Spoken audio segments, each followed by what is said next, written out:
Hello and good afternoon. This is the Governor's Committee on People with Disabilities, Accessibility and Disability Policy webinar series. I'm Randy Turner, and I'm the Accessibility and Disability Rights Coordinator.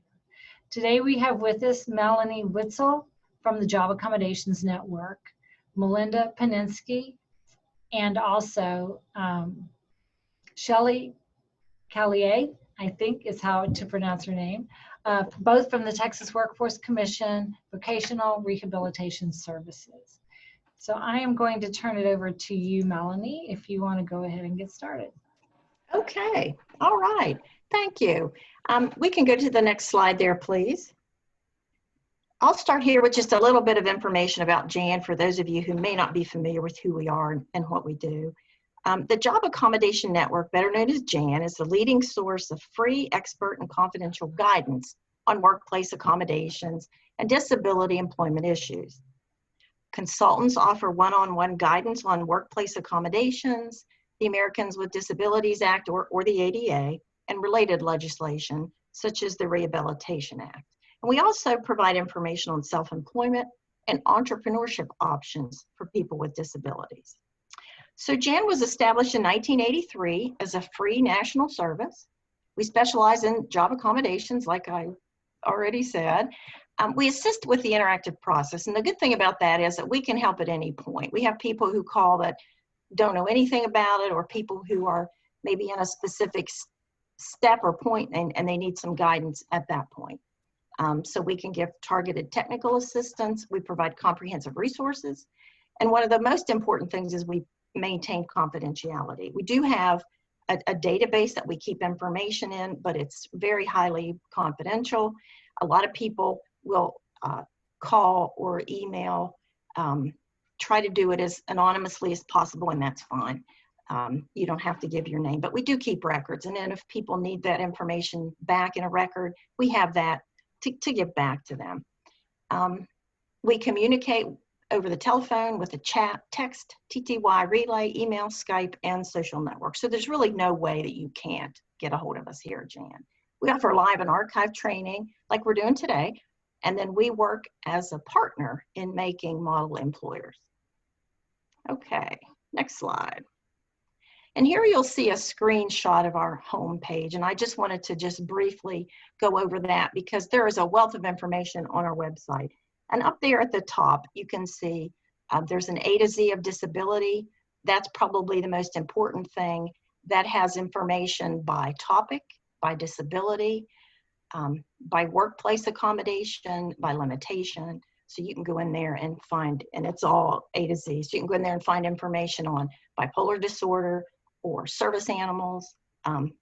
Basically anything you need to know, you can find there. Now the next category, there's ADA library, and there's plenty of information there on the ADA, probably more information than you really are gonna need.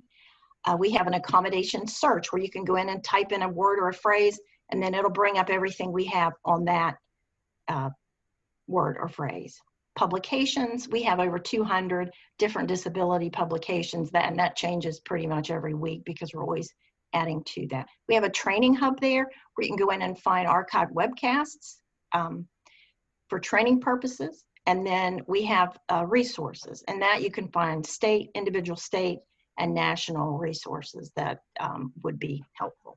Okay, next slide.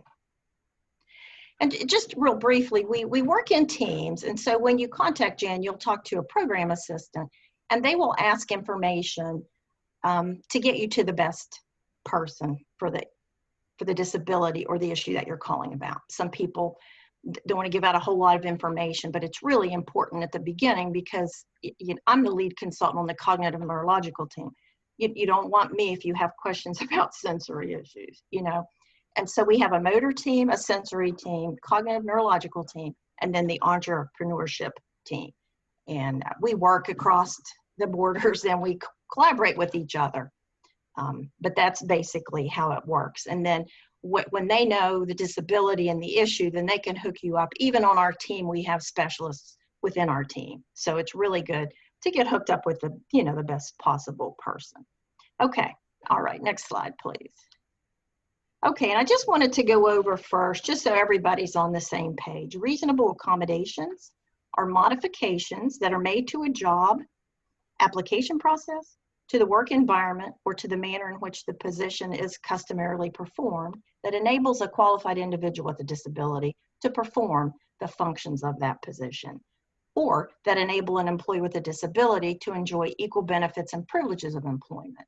And we're going to talk a little bit about that here in just a few minutes. Next slide, please.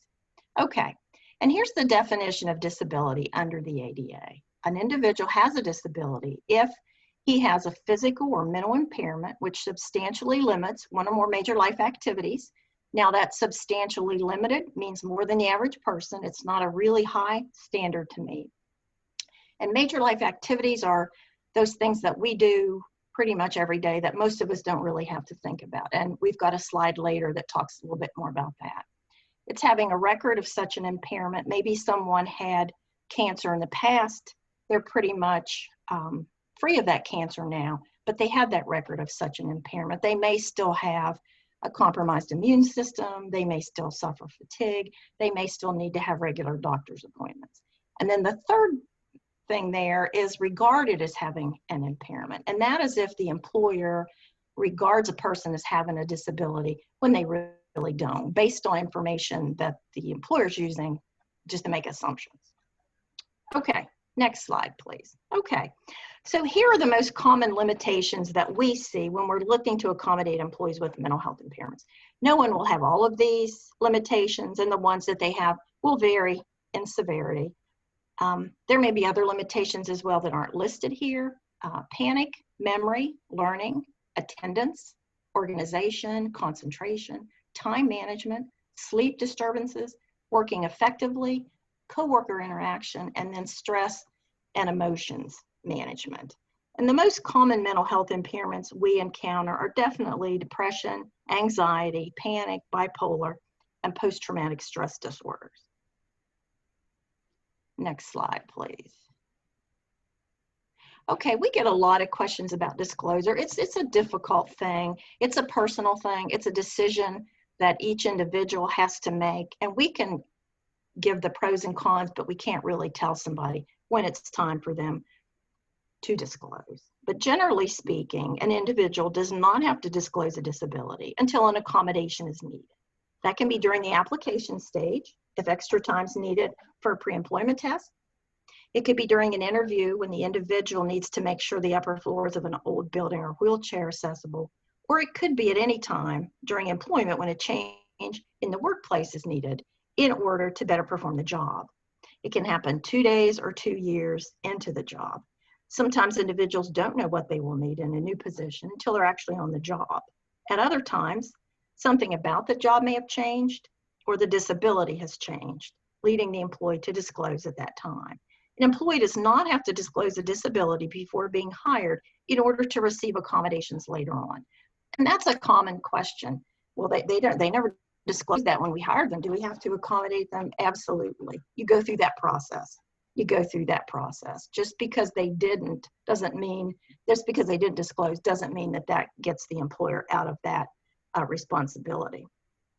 Okay, next slide. So when an individual divulges or gives out specific personal information about a disability, that's disclosure.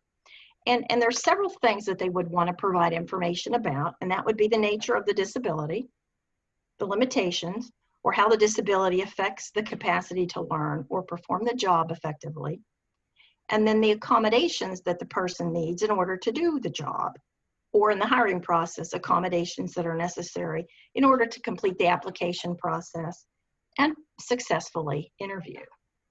And you don't always know, like I said, you don't always know what accommodations you might need on the job. Sometimes people know exactly what they need because they know what's worked in the past. So again, let me just reiterate that disclosure is always a personal decision. And again, you don't have to disclose until you need an accommodation. You certainly don't have to disclose before you're hired. Okay, so let's look at the next slide here to look at the reasons why somebody would disclose. And the first and the foremost reason to disclose a disability is to ask for job accommodations. The second reason is to receive benefits or privileges of employment. The ADA requires employers to provide accommodations so that employees with disabilities can enjoy the same benefits and privileges that other employees enjoy. Benefits and privileges of employment include but aren't limited to employer-sponsored trainings, services like EAPs or employer assistance programs, credit unions, cafeterias, lounges, gyms, auditoriums, transportation, and parties or other social functions such as birthday or retirement parties, and company outings, maybe a picnic. So if an employee with a disability needs a reasonable accommodation in order to gain access to and have an equal opportunity to participate in those benefits and privileges, then the employer must provide that accommodation unless it can show an undue hardship. And the third reason to disclose is because of an unusual circumstance that maybe the employer needs to have an explanation for. So let's look at the next several slides and we'll see some examples here. Okay, here we have Rhonda. Rhonda has PTSD and needs to ask for the accommodation of a flexible schedule while she adjusts to new medication. She's having difficulty sleeping and waking up, and she's been late 3 days in a row. She's wary of disclosing her medical condition, but she doesn't want to get into disciplinary action. Next slide. So Rhonda discloses and provides medical documentation. Since her work doesn't depend on or affect others, her employer found no hardship in flexing her schedule as long as she gets her time in between the core business hours of 8 a.m. to 6 p.m. Okay. Next slide, please. So here's an example of benefits and privileges of employment. Steve has PTSD and a brain injury, and he has difficulty attending large meetings where there are distractions of many people and lots of noise. Next slide, please. So he asked for an accommodation to attend meetings by phone. So allowing him to do so might be necessary to provide him with the same benefit of the information everyone else gets from that meeting, but in a more controlled way that works for him. And then the next slide, here we have Lena, and this explains an unusual circumstance. She's an office employee who works on the first floor of the building and is unable to use the stairs due to PTSD from an assault that took place in a stairwell. She does not need to disclose her inability to use the stairs because right now she's not been required to use the upper floor of the building. Next slide there. So once the HR department moves to an upper floor, Lena may have to disclose both her PTSD and the inability to use the stairs in the event that the elevator is out of service. If and when the elevator is out of service and she needs to meet with HR, the appointment could be rescheduled or moved to a location on the first floor. Okay, so how do you disclose? The individual must let the employer know that an adjustment or change at work is needed for a reason related to a medical condition. They don't have to use fancy language. They don't have to mention the ADA. They don't have to use the phrase reasonable accommodation. They can just use regular English. And an example of that could be as simple as saying, hey, I'm having difficulty getting to work on time because of some medications I take to help me sleep. I'd like to talk to you about that. Okay, next slide. So who to disclose to? Under the ADA, individuals may disclose a disability and ask for an accommodation either verbally or in writing. At JAN, we recommend that they do so in writing so that there's documentation that they did disclose and what they asked for and when they did so. So who does a person disclose to? The employer, a supervisor or manager, or an HR representative can all be persons an employee would make their disclosure to. Oftentimes, employees don't want their supervisors or managers to know about their medical condition. And if this is the case, then it would be wise to disclose to someone in the HR department. In many cases, a manager or supervisor will need to be informed of the process and be involved in the accommodations, but would not need information on the medical condition. They might be given information that the person has limitations in concentration, and that's all the supervisor or manager would need to know to look at accommodations then. Okay, next slide. So documenting a disability is necessary when the disability is not obvious or when the need for accommodation is not obvious. Next slide there, please. So we talked about this earlier. There is a definite definition, of disability. And it's good to provide as much information as possible the first time to the employer because that could go back and forth.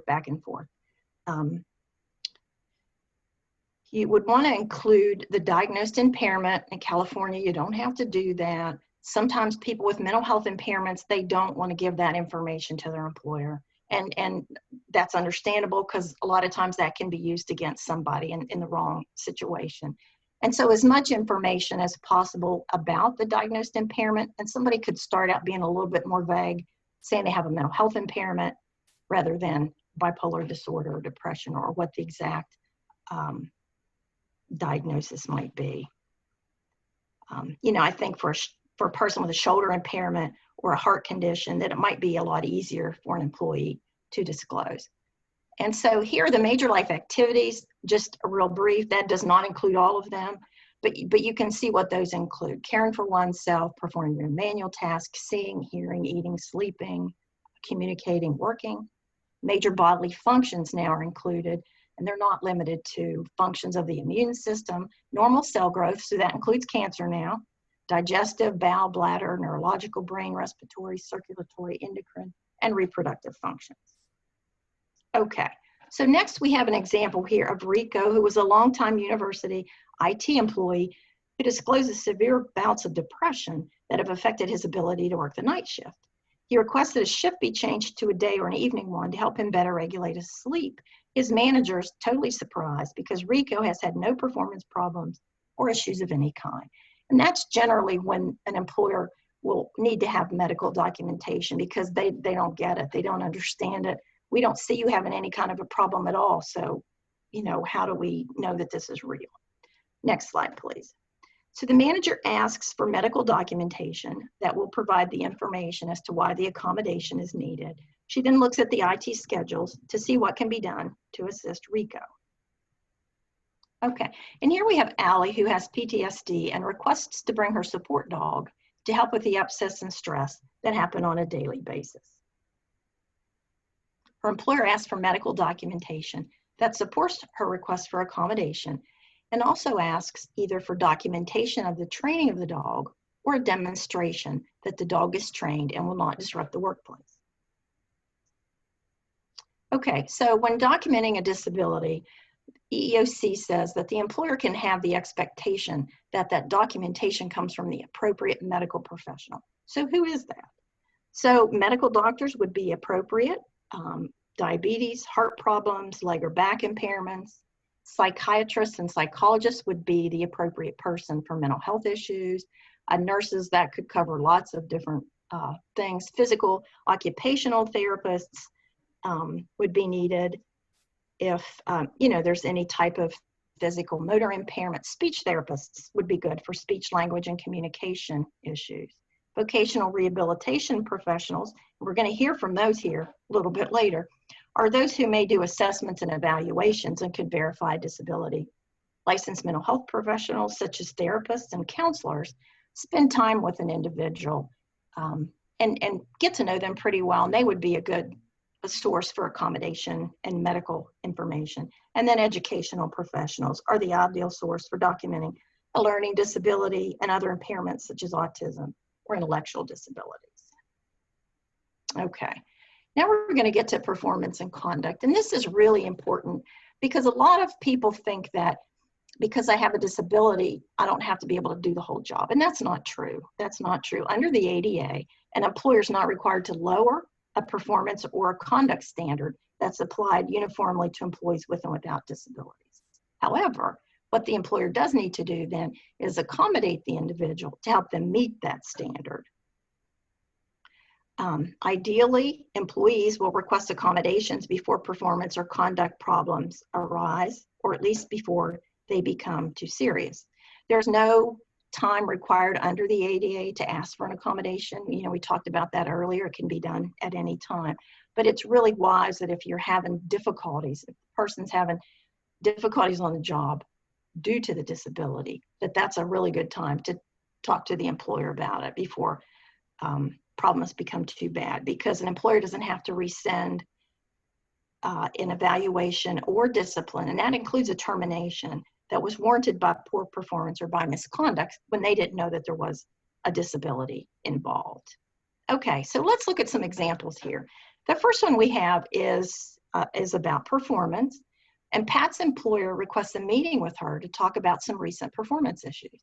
Pat's surprised. She didn't realize her performance was as low as her employer's stating. So Pat discloses that she has recurrent depression.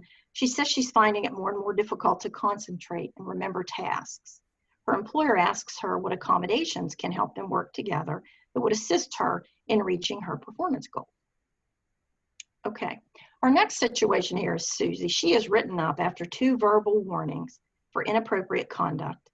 She's placed on a 30-day plan of improvement and warned that if her behavior doesn't stop within that 30-day, 4-week period, that she'll be let go. So she decides to disclose her disability and ask for accommodations to help her respond more appropriately to her coworkers.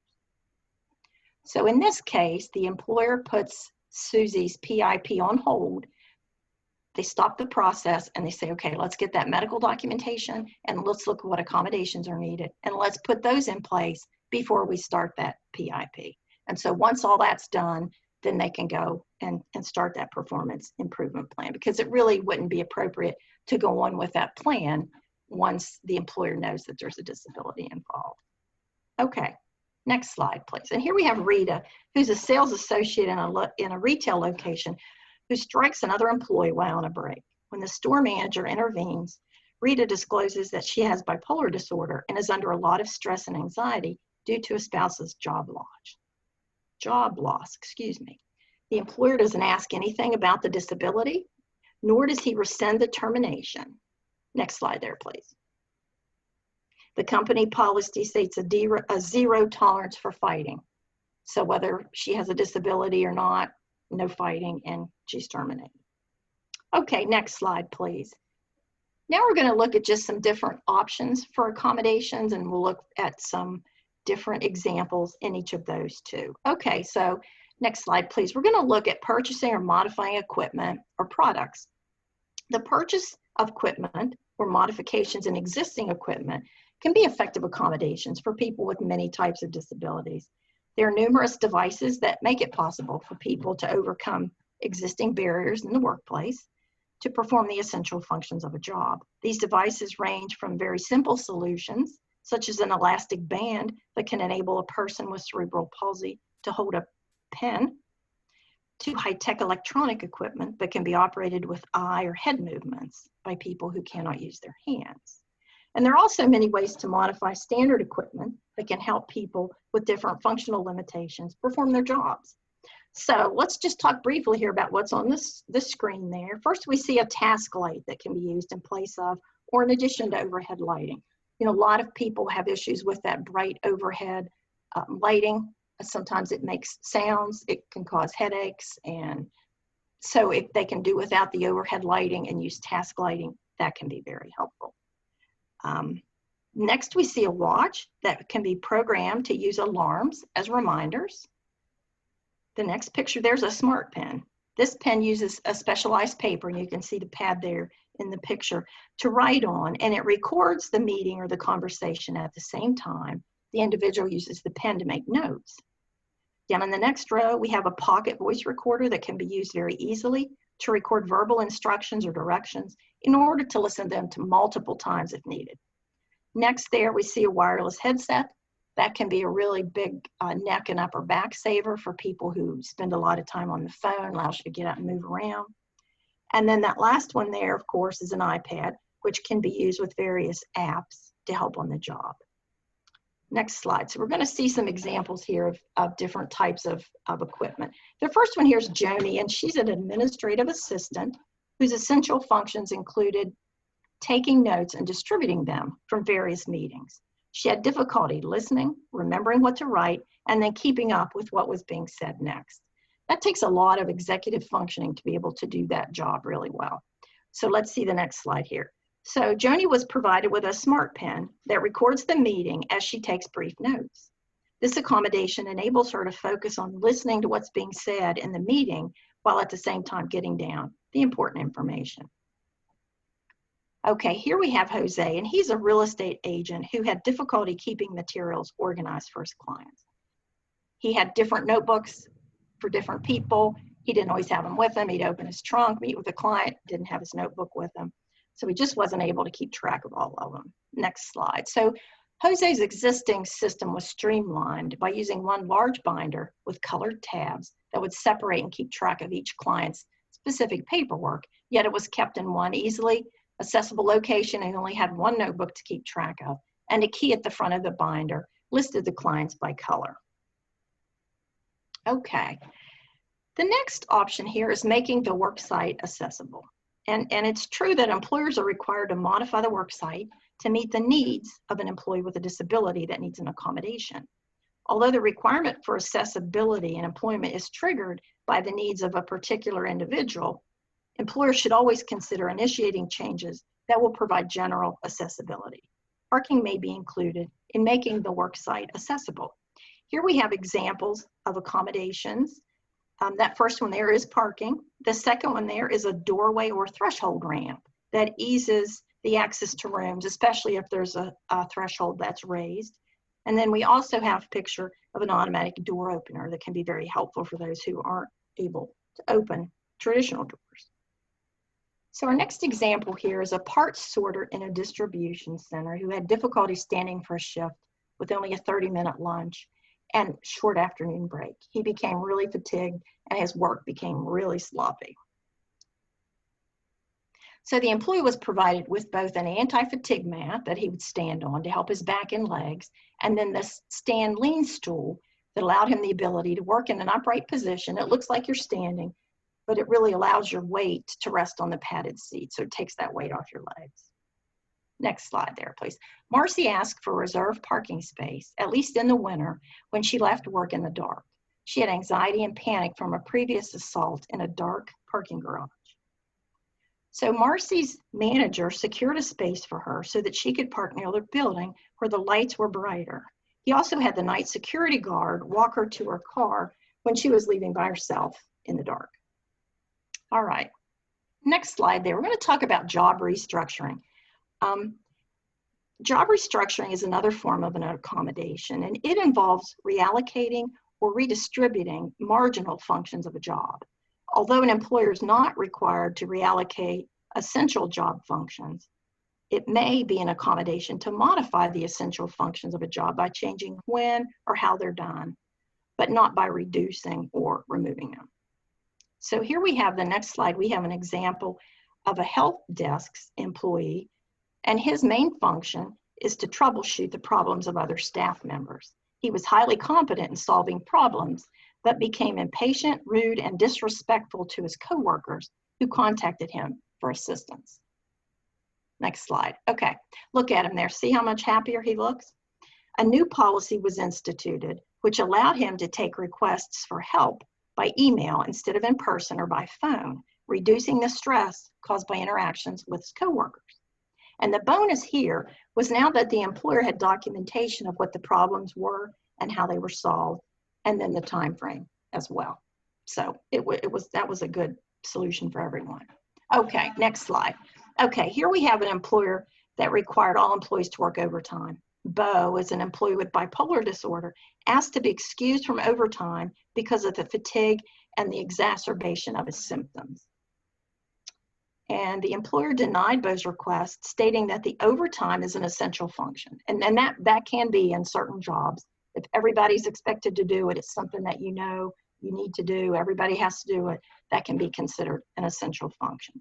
But even if the employer denied that, the process doesn't stop there. The employer should work with the employee to consider alternate accommodations that could be effective, and so that he could complete his overtime hours. Does he need a modified break schedule? Does he need any kind of specialized equipment? Or would a change in procedures make the job easier for him?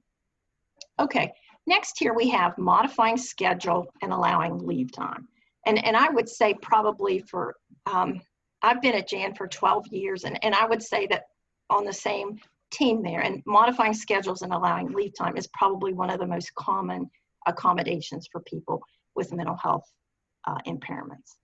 And an employer should always consider modifying a work schedule as an accommodation. Modified work schedules may include flexibility in work hours, including arrival and departure times, lunch and break schedules, the structure of the work week, or part-time work. A lot of times you know, if you're a teacher, you may not be able to have that adjusted time frame. But if you have a job where your work is not affected by anyone else's and theirs isn't affected by yours, then that may be a better option for having an adjusted schedule. Flexible leave policies should also be considered as reasonable accommodations when the employees require time off from work because of their disability. An employer is not required to provide additional paid leave as an accommodation, but can consider allowing the use of accrued leave, advanced leave, or leave without pay. So let's look at our next examples here. As a result of severe anxiety and a driving phobia, Ben is having difficulty getting to work on time. Okay, next slide there. The employer flexed Ben's schedule in order to accommodate the variations in public transportation schedules. This is a common accommodation. Lots of people do not drive based on a lot of different disability reasons, and they find it really difficult to have a regular, dependable schedule if they're depending on that public transportation. So that adjusted schedule can be really helpful. Okay, next slide there. Sally is returning to work after a somewhat lengthy hospital stay for inpatient mental health treatment. And she's accommodated with a part-time schedule of working 4 to 6 hours. Next slide there, please. Yeah, thank you. So she's accommodated with a part-time schedule of working 4 to 6 hours Monday, Wednesday, and Friday, with Tuesdays and Thursdays off for therapy and recuperation. She plans to increase her schedule, transitioning back to full-time as soon as she's able. All right, next slide. Here we have modifying policies. Modifying a workplace policy may be another effective accommodation. While employers are free to set their policies, there are some policies that may need to be modified for an employee with a disability. Some examples of those policies that an employer might have to consider modifying would include dress codes, rules about eating or drinking at a workstation, attendance policies, and rules about animals in the workplace. The employer can modify policy for a person with a disability that they do not change for others. And we hear so many times from employees who will say, well, my employer said, well, if we do it for you, we have to do it for everybody. And that's really not the case. They can modify a policy for someone with a disability that they don't modify for someone else. So let's look here at some examples of that. Here's Tad, who's an employee with PTSD who has difficulty with consistent and dependable attendance due to exacerbation of symptoms with the approaching 10-year anniversary of the traumatic event. And so the solution, the next slide, please. The employer modifies its no-fault policy that states employees who accrue more than 7 days of absences are automatically terminated. And there are employers who have policies like that would in effect end up terminating somebody with a disability because of their disability if they were held to that small number of absences. Okay, next example there. Marguerite experienced frequent panic attacks and requested to bring her support animal to work. She took public transportation daily, and the dog provided security for her on the way to and from the office. So the solution there is the employer modified its no animal policy and accommodated Marguerite by allowing the service dog in the workplace. And one more there. Zeke has not worked in his current job for the amount of time required to telework. After a very stressful episode in the office, he asks if he could work from home temporarily until he can regulate his symptoms. So Zeke's supervisor was willing to allow him to work from home initially for 2 weeks to evaluate his effectiveness, then determine at that point if it could continue to be an effective accommodation. And we recommend trial or temporary accommodations a lot of times. It's a good way to try something. Telework might be a really good way to, like in this case, to evaluate if telework's going to work before. Employers are sometimes more willing to provide a temporary accommodation than not. And although no accommodation's ever permanent, I think some employers think, well, if we okay this, then it's going to be long-term. We'll never get the employee back in the office. And that's not always the case. But with a trial or temporary accommodation, the employer can then see how well it works for them and how well it works for the employee as well. Okay, so our next slide here is providing readers, interpreters, and coaches Providing a reader for someone with reading and print difficulties is an accommodation, depending on the extent of the reading that would be required. The reader must read well enough to enable the employee to perform his or her job effectively. Oftentimes, a reader is used in testing situations. Okay, then we have an employer may also be required to provide interpreters. If an individual with a disability is otherwise qualified to perform essential job functions, the employer's basic obligation is to provide an accommodation that will enable the person to perform the job effectively. Providing an interpreter on an as-needed basis may be a reasonable accommodation that would allow that person to perform their job effectively. And then a job coach to assist in the training of an employee can be another service an employer might need to provide to an employee as an accommodation. Workplace mentors can be an effective accommodation after a job coach has completed their time, or can be used in lieu of a coach. So let's look at our next examples here. Here we have Millie, who had a successful history of working in retail, but was returning to work after being out for many years due to major depression. She was working part-time and requested a job coach to help her. She felt that her interpersonal skills were lacking because she'd been at home for so long. Millie didn't have much confidence in herself or her abilities. So Millie's employer saw no problem providing her with a job coach. Once Millie had successfully acclimated to the job, the employer provided a mentor who would be available to guide Millie and answer questions, much like the job coach had done. And our next example here is Sean, and he was a country club employee who found it difficult to get motivated in the mornings and initiate job tasks. Extended training on how to do the tasks, along with a task list, were not successful motivators for Sean. And so our solution there, the employer noticed a friendship had developed between Sean and a pro shop employee. The pro shop employee described the relationship as a grandfatherly one. He began to mentor Sean by doing periodic checks on him during the mornings. The response was very positive. Sean worked successfully, seemingly eager to please his new friend. All right, and our next slide there as an accommodation option is reassignment. Reassignment is generally looked at as an accommodation of last resort, meaning it should be considered only when an accommodation is not possible in the employee's present job, or when the accommodation in the employee's present job is not effective or would cause a hardship. Reassignment may also be reasonable if both the employer and the employee agree that it's the more appropriate accommodation to move forward. So what this means is that the employer looks at the open positions that the employee is qualified for. An employer does not have to create a position, nor do they have to bump someone else out of their position.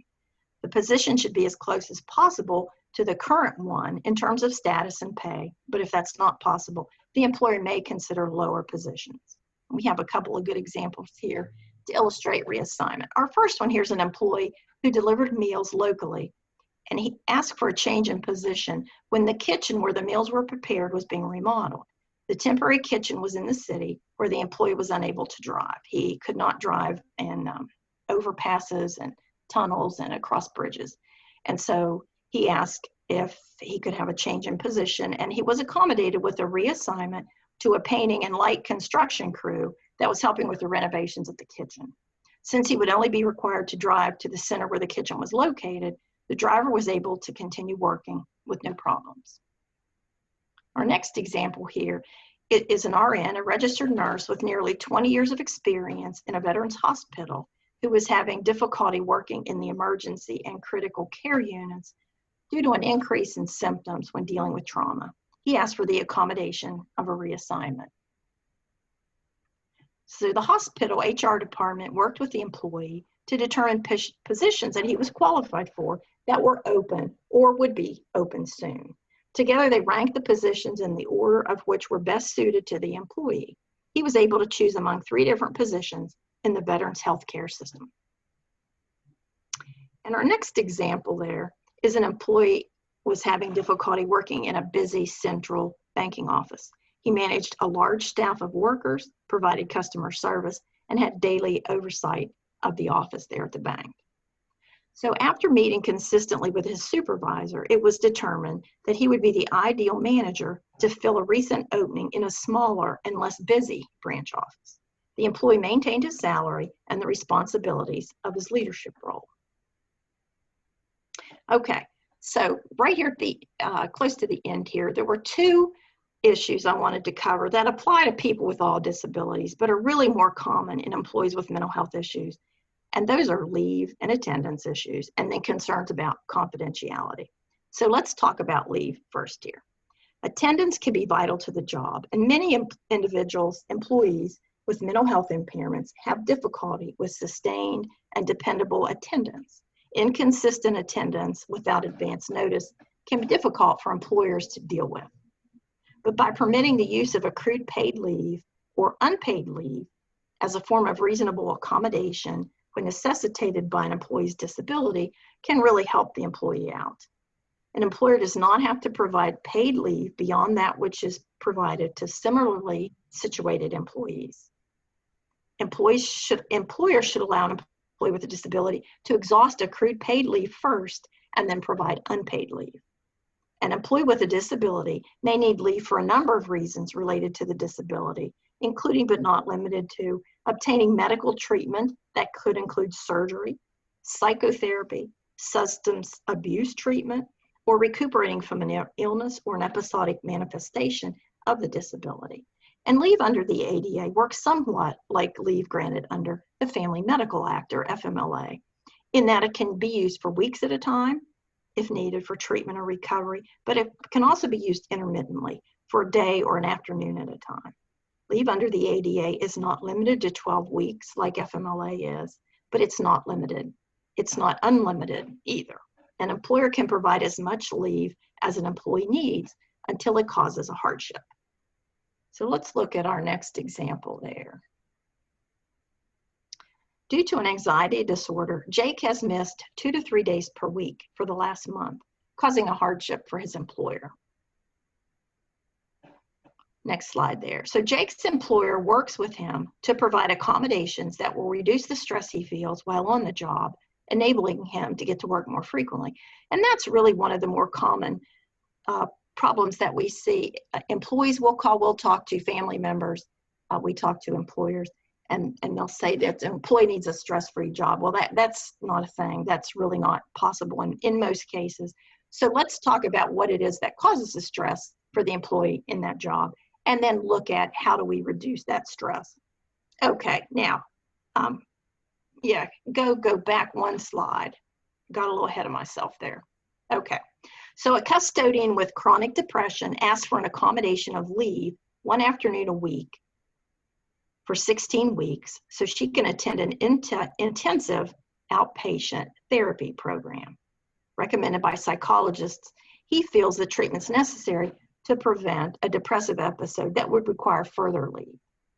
And her employer finds no hardship in providing her with a substitute for 16 afternoons and provides the reasonable accommodation.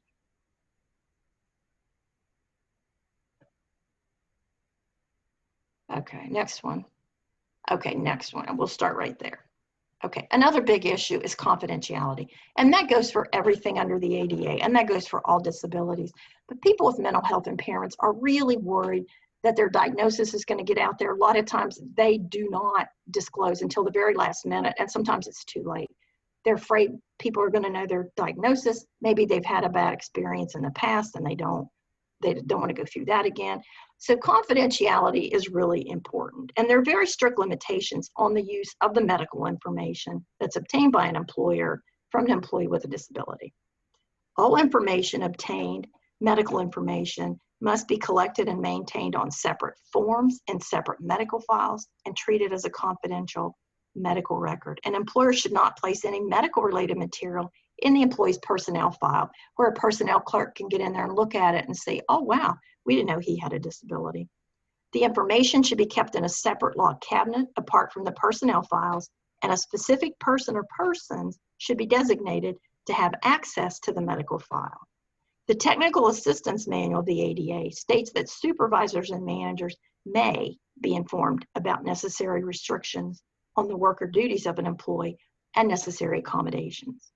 And unless the employee herself discloses to her coworkers that she has a disability or a medical condition, they should have no idea about that from anyone else. So let's look at our last couple examples here. Joe has bipolar disorder and has worked for his current employer for 4 years without incident. He's starting to have difficulties due to symptom flare-ups, but is hesitant to request accommodations, knowing that he will have to disclose the nature of his disability. Joe decides to disclose to the HR department, asking specifically that his supervisor not be told the diagnosis. Next slide there. HR verifies an ADA disability from the medical documentation, files the information separately, and then schedules an interactive meeting. There's no need to disclose the diagnosis. The limitations in concentration and focus will be discussed in order to consider the effective accommodations. In our next slide there, Vonda confronts her supervisor with a request to be provided an opportunity to work from home, as one of her coworkers is now doing. Although there's no formal policy that allows telework, Vonda states that what's available for one employee should be available to all employees. Next slide, please. And here's the thing, the supervisor cannot disclose that another employee is receiving an accommodation. That just gives that other employee disability information. Hey, if they're getting an accommodation, they must have a disability. So the employer emphasizes the policy they have of assisting an employee in the workplace and the need for privacy. And then could tell that employee that's asking, you know, if you had a need in the workplace, you could come to us and talk about it, and we would keep that information confidential as well. Okay, all right. So that's it for my information. I know that's a lot of information coming at you really quick. Are there any questions? We do have a few questions. Okay, good. I love questions. And I want to make sure we leave enough time for our vocational rehab folks, so we're just going to take a couple of them here. One did actually talk about your performance and conduct. So if an individual has a disability that the employer is not aware of, and they have a problem with production, for example, and they don't disclose in advance that they need some type of an accommodation, are there any protections, or are they just out of luck, or what do Well, you they're kind of out of luck if they don't disclose, and that's why we say don't wait too late. You don't have to disclose in the beginning, but once the employee realizes they're having difficulty that relates to their disability, then that's really a good time to start thinking about disclosure and talking about accommodations. And really, the employer shouldn't wait till they're getting ready to fire the person unless it's some really big, huge thing. You know, they should be going through a process. So when an employer first comes to the employee and says, hey, you know, we've noticed that you're having difficulty getting XYZ done, then that's a really good time for the employee to say, hey, I've got a disability, you know, I have difficulty with concentration, and I think I need some help. And that's a really good time to disclose before they've gone too far. Very good, very good. I'm going to ask a COVID-related one. We have someone has brought to our attention, which I'm not surprised, people with asthma or people that have some kind of panic disorder, now they're required to wear a mask. Are there any, I know that's not really job related necessarily, but it could be on the job, but they're also having to wear the mask all the time. So right. With this pandemic, what are their protections? Well, as a person with a disability, they do have the right to ask for an accommodation. But if it's a job, we get a lot of these questions about in a medical position, well, they have to wear that mask. They have to, for their own protection and for the protection of the patients. And if they're unable to, then the employer talks to them about, you know, are there other kind of masks that would work and maybe not, depending on the position they're in. You know, can they wear a mask that's looser? Can they wear a mask that's more formed, you know, that's harder, that stands out from their face so it's not touching their face? Or can they be moved to a position where they don't have close contact with others and they wouldn't be required to wear a mask? Or could they have leave? Sometimes leave, we've had employers call and ask, can we provide leave to an employee because nothing else is going to work? And yes, they can have leave as an accommodation. That's not probably the best accommodation. But if their job requires that they wear a mask and they're totally unable to, then. Here's another one. If an individual requests a reasonable accommodation for an issue, but the manager observes a struggle in an additional area, do you advise the manager to address the other area or the other issue and suggest it might need an accommodation before pursuing performance write-up? Yeah, absolutely. You know, the employers, they just want to be careful that they don't talk about accommodations and a disability before the employee discloses. But they can always go to the employee and say, hey, we noticed you're having difficulty with this. You know, can we help you in any way? That's the same as asking, do you need an accommodation, without using those kind of official words. And so absolutely the employer can do that, because the main purpose of the employer coming to the employee about those issues is to get the employee working harder, which is good for everyone. So yes, as long as the employer doesn't mention disability or accommodation before they know that that's the case, they can surely talk about performance issues or conduct issues and just said, hey, we think, you know, that we can offer you some help. What do you need? How do we do that? So do the same rules apply in policies to youth if they're like 16 and above? Maybe 16 to 18, or in the if they're to 21 or in a to business. 21. Yeah, if they're working in a business that has 15 or more employees, they're covered by the ADA. If they're working in a business that has fewer than 15 employees, then that would be states' disability laws and how they would kick into that. Okay. But yes, they would be entitled to accommodations as well. If a staff member states that they do not have some kind of anxiety or PTSD that can affect them, it says, if a staff, I'm not sure if there's a typo in here, as a supervisor, I'm able to see patterns in the behavior when the staff, I guess the coworker, is experiencing some anxiety but does not say that she is experiencing anxiety or have any issue at the moment. As a supervisor, do I bring this up and ask what is going on, or what are we supposed to do? What are my options as a supervisor? So I'm recognizing something, but they're saying, oh, nothing's wrong. What are my options? Well, like I said before, you want to be careful and not bring a certain diagnosis into it, but you can generally ask, hey, we've noticed that you having difficulty with this, or hey, I noticed that you seemed a little upset. Is there something that we can do to help you? You know, is there something here that's causing that? Can we look at maybe modifying your job a little bit to stop that, or just anything to get that conversation going?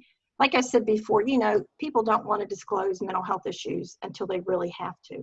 And as long as the supervisor employer doesn't assume they have a mental health impairment and say something about it, they can assume it. But as long as they don't say that to the employee, they're fine with asking questions. How do we help you? You know, we've noticed you're a little bit stressed lately. Is there something we can do to help you? Very good, very good. Can an employer ask about any accommodations during the hiring process? Like say during the interview? I think that's No, what the only thing they should really ask is, can you do the job with or without accommodations? And the employee or the applicant can say yes. If they can do it without accommodations, they can say yes if they can do it with accommodations. The employer just has to be really careful that they don't ask anything disability related before they offer that person a job offer. Because then if they decide not to hire that employee, then it could look like, well, you know, we asked questions, we figured out they had a disability, and so we could have discriminated against them. Even if a person in an interview brings up a disability, it's really wise for the employer to not go into that. Don't ask them information about the disability. They would want to focus on the job. Can you do the job? How would you do this task? How would you do that task? And I'm going to ask, we have a few more, but I'm going to pick this one because we get here a lot of questions about service animals, support animals, emotional support animals, assistance animals, and everything from housing to a grocery store. So employment is different. I know employment is different. Yes. So can you talk a little bit about a service animal or a support animal in the employment setting? And I know it's different because you can require documentation, whereas in under Title II and III, you cannot. So can you get into that a little bit? Yeah, that's exactly right. Having a service or support animal in the workplace as an accommodation, just like you would be asking for a reassignment or a modified work schedule or anything else like that. So the employer has the right to say, we need documentation that shows you have a disability. You know, a lot of times if it's for a mental health impairment, that may not be visible to the employer. So they don't have any indication that the person has a disability. Now, here's the thing.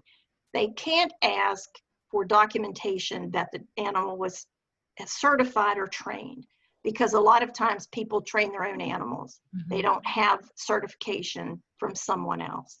And because you can buy that on the internet and it could be bogus. So what's really better for the employer to do is get information about the disability. Yes, she has an anxiety disorder. How's that animal going to help her on the job? The same as how's a reassignment going to help her? How would a modified schedule help her? And then look at allowing the dog to come in maybe on a trial or temporary basis to see how it's trained. We've heard all kinds of stories, as you can imagine. Sometimes the employees train them and they're perfect for the situation. Sometimes they are not. They're not trained at all. They bark, they carry on. And the employer has the right to have an animal in the workspace that doesn't disrupt the workspace. And that could be barking, sniffing, running around. And so they can even put it in writing and say, hey, you know, we're going to allow the dog to come in for a week and we're going to evaluate how well the dog's trained, because that's really a better way than demanding to have some type of certification. And that, I like how you brought in frequently through here about temporary accommodations. Let's try it out. Let's see if it works. Because an individual with the disability themselves may not even know in a particular assignment, work assignment, what is going to work for them in that situation, especially exactly. when health comes into play. So give this a try for a few weeks, and we may need to try something else that might work better. So I really appreciate those comments. We're going to move on to our next presenters. We will get answers to the questions that were not answered, and we'll follow up with you after the session for those. But I'd like to go ahead and turn it over now to our vocational rehabilitation folks. Give me 1 second to change the PowerPoint slides here. All right, Melinda, it's all yours.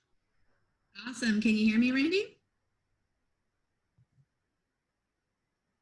Can you hear me? Yes, ma'am. I'm sorry, I said yes, but I already muted myself. Okay, excellent. Good afternoon, everyone. And we're so glad to be a part of this. And thank you, Governor's Committee, for allowing vocational rehab to be a part of this webinar. You've heard Melanie mention that State Vocational Rehab, or VR as we'll refer to it, as one of the agencies that works with individuals with disabilities. VR is federally and funded to assist individuals with disabilities in finding, retaining, or advancing in employment.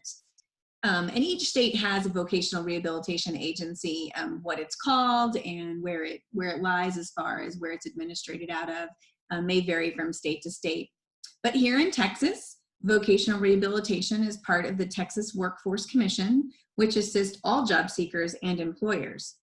VR works alongside its workforce solution partners at the state and local level to help ensure job seekers and employers have access to the talent pipeline which they need. When someone comes to vocational rehabilitation for assistance, they are assigned a vocational rehabilitation counselor. That counselor will talk with them to determine their needs and their eligibility for vocational rehab services. Now, Shelley's going to share with you the eligibility process and the services provided through vocational rehabilitation. Shelley?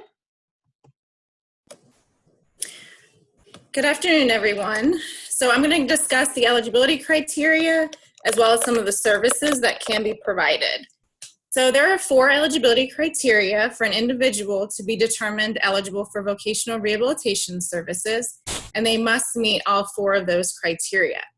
So the first criteria is an individual must have a physical or mental impairment, and this information is obtained from existing records, observable impairments, or by obtaining assessments. The second eligibility criteria is the impairment must constitute or result in a substantial impediment to employment.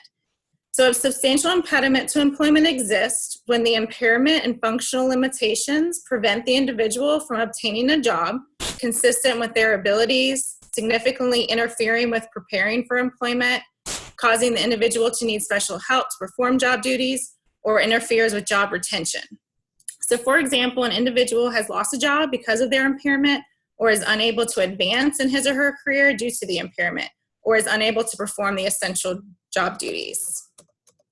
Then the third eligibility criteria is the individual must require VR services to prepare for, enter, engage in, retain, or advance in employment. And so VR services are required when one or more services are expected to have an impact on the individual's disability and functional limitations, or reduce the impediment to employment, allowing the individual to be employed, and the individual cannot access those services without VR intervention.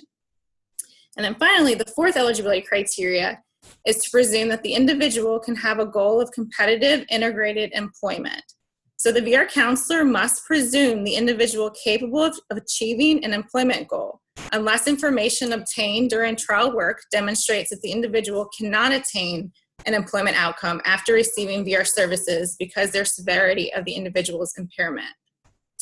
Next slide.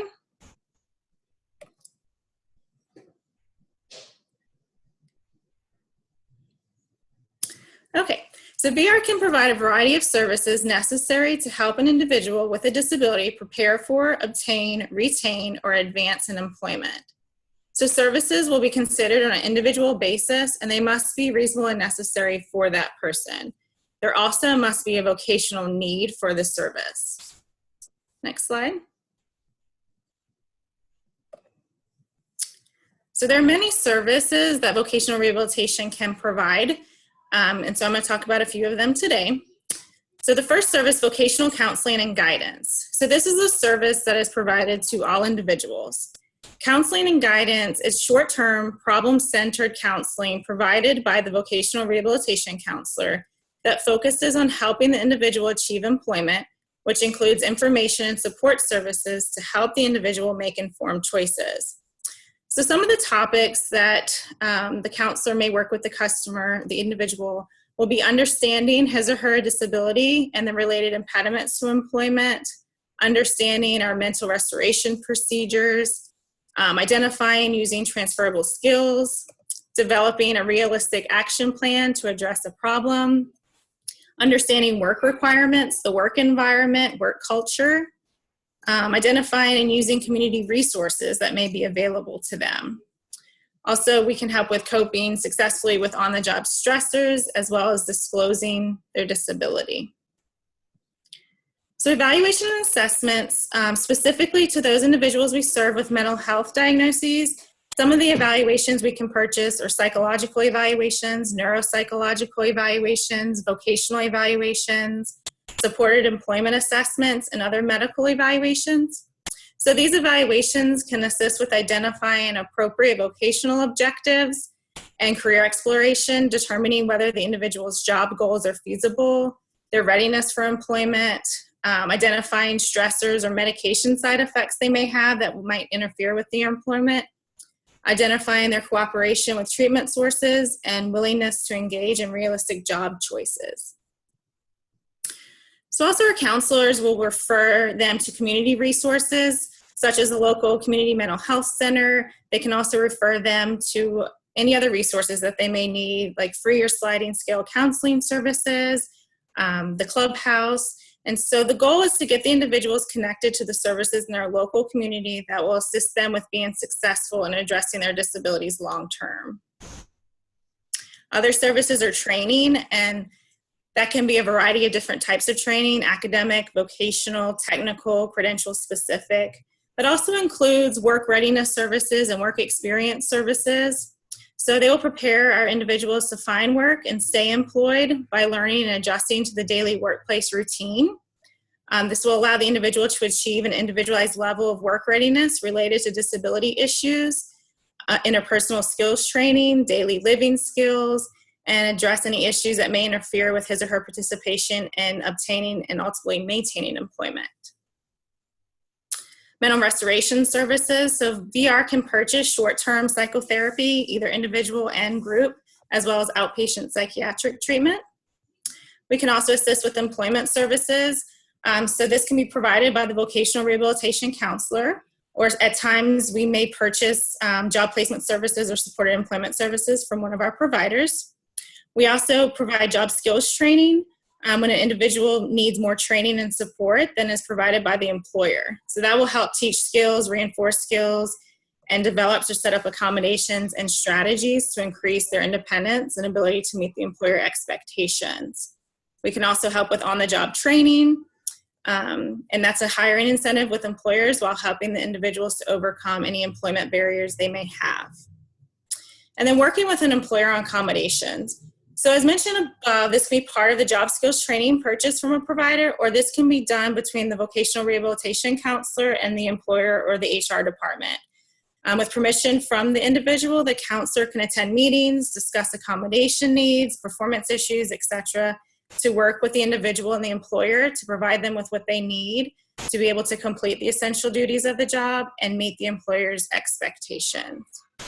So now I'm going to hand it back over to Melinda to discuss more about working with employers. Melinda? Thanks, Shelley. So as Shelley explained, VR can assist the job seeker with many types of services which are based on individual needs. The same goes for our assistance with employers. The VR program has business relations coordinators across the state that work with employers around hiring needs and questions they may have about disability in the workplace. Our staff can assist employers with finding a qualified candidate or retaining their existing workforce that may acquire a disability. Given that around 83% of disabilities are acquired at any given time, employers have invested a lot in those individuals and certainly want to retain that workforce when someone does acquire a disability, because it's the one minority group that anyone can join at any time, given from day to day. So we definitely want to help employers be able to retain that workforce so they can continue getting the knowledge that they have invested in that individual on the workplace. The slide that you see contains several examples of services that VR can assist with, but the key is understanding the employer need and determining if VR and/or one of our other workforce partners can meet their need. Since VR is a part of the Workforce Solutions system in Texas, we are aligned nicely to know about many services that are available to employers to assist them beyond just hiring of disabilities. We know many times employers have that need and they come to us, but in that process of getting to know that business, we also can identify other needs they may have and link them with our other workforce partner services to ensure a more holistic approach. Just as we do with the individual, we want to do that with the employer as well. And we refer to that as our dual customer kind of approach in serving businesses. You heard a lot of really great examples from Melanie, and I appreciate all that she shared. We've certainly seen some of those in our work with businesses, but I want to leave you with a small example of one that our staff out in East Texas shared with me, the great work that they're doing. An employee, this is a very simple accommodation because they can degree from advanced accommodations to very simple ones. But VR had an individual that they were working with that would talk to people who really weren't there. And so without going into any details of the disability, as Melanie talked about, they didn't have to do that. But by appearance, he was able to do the job, but by appearance alone, he seemed to be a bit different and he kind of stood out with everyone. It made him a bit odd in the workplace. So the VR counselor purchased him a Bluetooth type of device that you and I could walk around with, talking on the phone. And just with that simple device in his ear, when people heard him talking, there was the assumption that he was talking to someone on the phone. So in turn, the disability didn't change. We just changed the circumstances around what the disability presented itself as. And so he still talked to himself. That didn't change. But others perceived him as taking care of business, doing something on the phone. Again, it didn't affect his ability to do the work. It just made him a bit odd. And so I just think that's a great example of just some simple ways in working with the individual and working with employers, we can minimally go in and make some adjustments that mitigate any circumstances that disability may have presented itself on the job. It's simple ways like this that make what may seem like a disability not really a disability at all. And so, that's vocational rehab in short. As we talked about, everything is very individual based. We work with the job seeker and the employers, really coming together and making it a good fit for everyone. So thank you very much for your time. And Randy, I'll pass it back to you. Okay, well, we do have a couple of vocational related questions. So let me pull those up real quick. As an employment specialist, I am writing a letter for a client to advise the employer that they cannot climb stairs or ladders. They're very afraid of them. Is there anything specific that I should include in the letter to the employer? So I'll answer a little bit, and certainly Melanie, you have a great deal of expertise. You can chime in as well. I would say that as an employment service provider, if you're providing it, I would look at is there a medical, is it a disability related piece of information that a medical doctor could provide information on that might give it more weight? And is it going to keep the person from doing their job? Those are certainly concerns they need to take into consideration. Melanie, do you want to add to that, or Shelley? No, this is Melanie. No, I think what you said is good. And I think you want to look too at, is that going to be an essential function of the job? Is the person really going to be qualified to do that job? Like a roofer that can't get on a ladder, that's not probably going to be possible. That's a big deal, yeah. And another person, did I hear correctly, an employer must first have permission from the employee to work with vocational rehabilitation? No, I don't think so. I'm sorry, Randy, repeat that again. Does the employer have to have permission from the employee to go to VR for help? Yeah. No, not at all. A lot of times employers come to VR with not necessarily a person in mind or an employee in mind. They're coming to VR just in general to get knowledge about disability. So we can certainly work with them on disability awareness, disability etiquette, those types of things. So in many cases, it's not targeted to an individual. While we're there working with a business, a lot of times an individual might come up in conversation, but they would need that person's permission to disclose anything specific about their case or issues around their performance or disability related to the job. And I have one more real important question because several people asked. It's kind of for all of you, but I will add, I have sent individuals to VR when they're out in the middle of nowhere and they're about to lose their job, and vocational rehab was able to help them quickly and save that job. So that whole job retention piece, please don't, if you're an employee or you're an individual looking for a job or about to lose a job, please don't disregard vocational rehab's help in keeping that job, even if it's like we talked about earlier, transferring to another position, because they can save the day. I've seen it happen. So thanks, Randy. Yeah, absolutely. One more important question that several people have asked.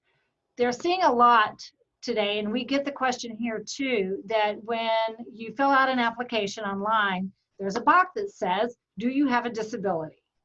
Yes or no. And I'm under the assumption that that is an illegal question, that they cannot just ask. How do you complete that application? What do you suggest? That's really tough because a lot of people are telling us, and it is an illegal question. Okay. A lot of people are telling us that if it's online, you have to mark one or the other. You can't just leave it, because I'll say leave it empty and then tell the employer you were trying to help them by not answering that question because it was an illegal question. And there's a quandary there. Do I say yes and take the chance of not being hired? Do I say no because I don't need an accommodation right now? But that's really not the truth. Yeah. And one of the things that the EEOC has told us is to call and report those employers, because that's the only way that's going to change, is if they understand that they can't ask that question. Yeah.